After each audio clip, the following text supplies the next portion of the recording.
Benjamin Fulford on his blog at benjaminfulford.net reported on March 29, 2021 that the coup carried out in the United States by the Rockefeller family and their Council on Foreign Relations Slaves is falling apart as the world shuns this heinous crime family.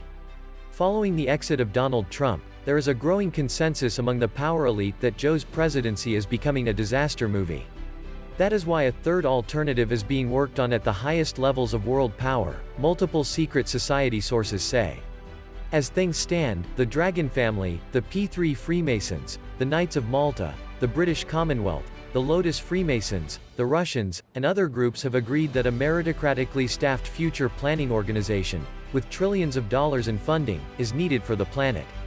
The Thule Society has also been contacted to see if they would be willing to come out of hiding and make their anti-gravity and other technology available to humanity as a whole. As MI6 puts it, these back-channel discussions are the most important diplomatic discussion in the world at the moment, if not in history, if we achieve what we envisage. Since, for security reasons, these discussions are taking place via analog means, it will take at least 3 weeks for any publicly visible results, the sources also say. In the meantime, the Biden presidency's PSY-ops continues to degenerate. We can now confirm that no U.S. military commanders met so-called U.S. Defense Secretary Lloyd Austin when he visited Japan in mid-March. We can also confirm that the South Korean government shunned both Austin and Secretary of State Anthony Blinken when they visited that country after Japan. The so-called President Biden also had what was billed as his first press conference last week.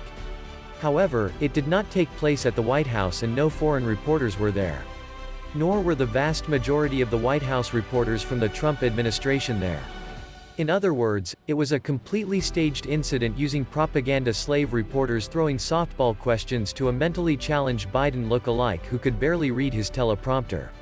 While this pathetic charade denigrates the U.S. image even further, economic warfare is raging with attacks both by and against the Rockefeller Mafia and their stooges. The most obvious sign of this, of course, is the Evergreen company ship that blocked the Suez Canal after navigating an "Up Yours" sign. Evergreen is the secret service code for Hillary Rockefeller Clinton, meaning this blockage was a clear message to the Rockefellers. Corporate media avoided using the company name, Evergreen, and instead referred to the ship's name, Evergiven, to divert attention.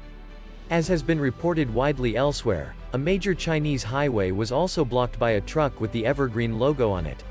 The message is clear: the Chinese Communist Party deal with the Rockefellers to fund their Biden presidency must be ended or Chinese trade routes will be blockaded.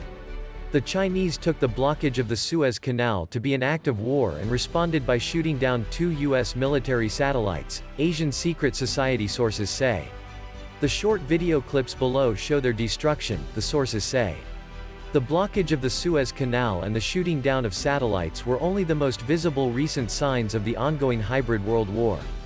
For example, the automobile industry, a remaining stronghold of Rockefeller industrial strength, is being slowly strangled by a shortage of semiconductors.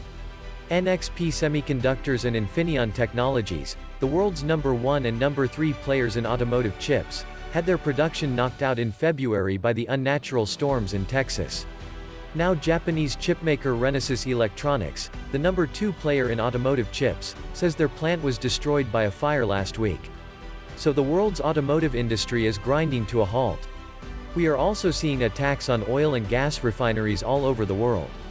Again, these are key bastions of Rockefeller power. In particular, damaging attacks against Rockefeller oil facilities in Saudi Arabia have now been followed by attacks on facilities in places ranging from Mozambique to Indonesia. There is also a new spate of assassinations and executions going on.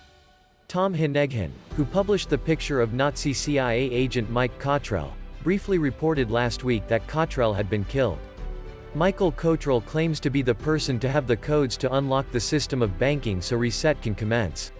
That report has since been totally scrubbed from the internet.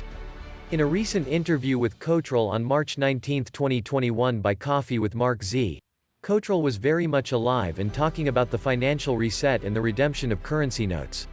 He also reported that Cotrell lawyer Al Hodges had been cooperating with agency White Hats by turning over internal communications between Cotrell, Dana Wilcox of the Delmara Timber Trust, then U.S. Treasury Secretary Henry Hank Paulson and Nazi German Jr. George W. Bush Fraud Scherf. This has also now been scrubbed from the internet. This past weekend we also learned of the death of Gnostic Illuminati Grand Master. Please visit benjaminfulford.net for the remainder of this article. Look out for the next episode interview of Michael Cotrell by Coffee with Mark Z on March 19, 2021. Thanks for watching. Don't forget to like, share and subscribe.